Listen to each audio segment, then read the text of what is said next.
Well, for the first time in 6 years, the Kentucky men's basketball team is dancing into the Sweet 16 after they took down the Fighting Illini from Illinois 84-75.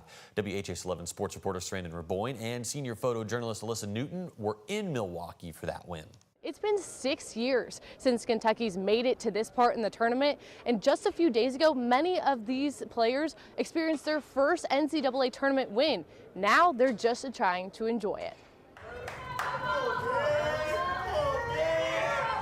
Just getting to the Sweet 16, my first time.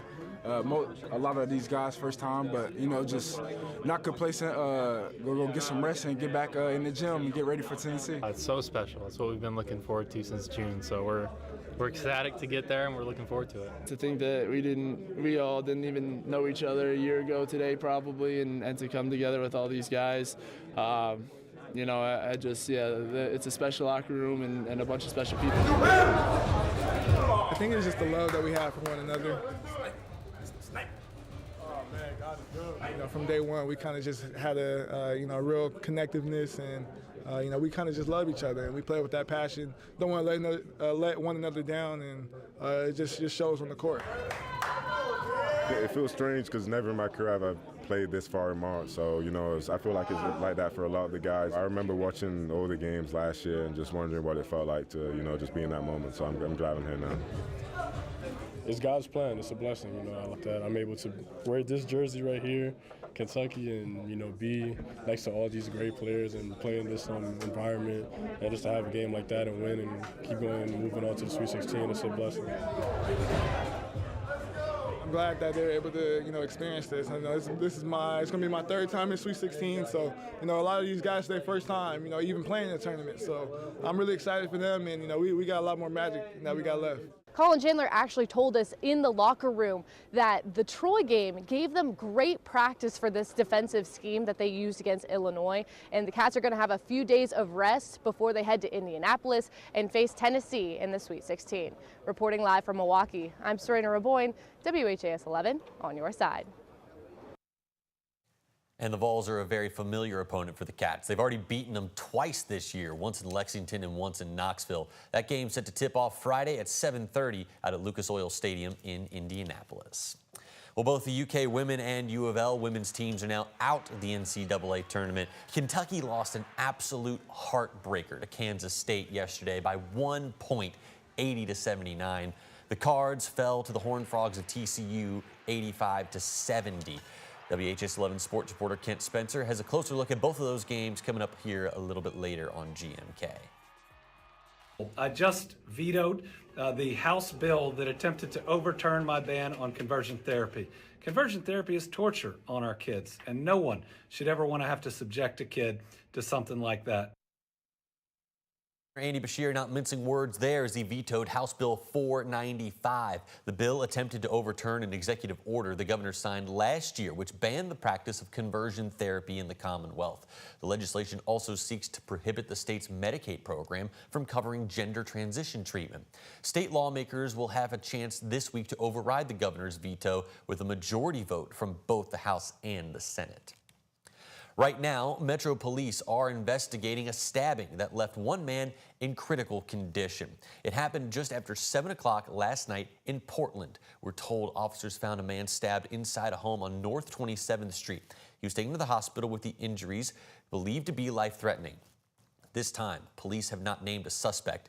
Anyone with information helpful to this case is asked to call 574-LMPD. Police are also looking for the person who shot a woman in Southland Park. The LMPD says it happened around 11:30 Saturday night on Strawberry Lane, close to Southside Drive. When officers got to the scene, they didn't find any victims. However, officers later reported a woman arriving to the hospital by private means with a gunshot wound. Police say that she is expected to survive. And a couple hours after that, police say a different woman was shot outside of a Wingstop. It happened at the restaurant on New Cut Road in the Auburndale neighborhood. No word yet on the woman's condition. Police say all parties are accounted for there, and they are working to understand what led up to that shooting.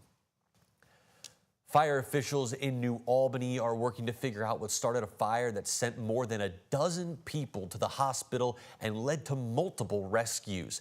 According to the New Albany Fire Department, the Parkview Towers on Fisher Drive caught fire around 7 o'clock Saturday night.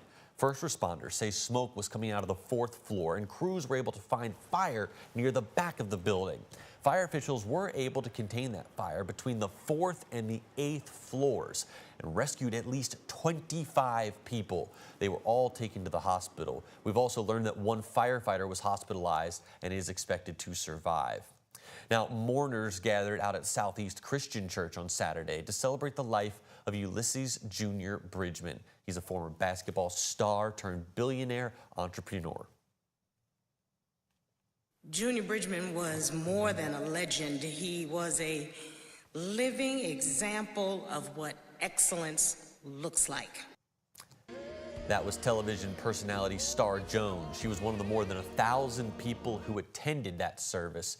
She recalled how Bridgman had a unique ability to make everyone feel like they belonged. Others shared memories of Bridgman's impact on the community and personal impact he made on their lives. I thank God that I had the opportunity to get to spend so much quality time with Junior Bridgman.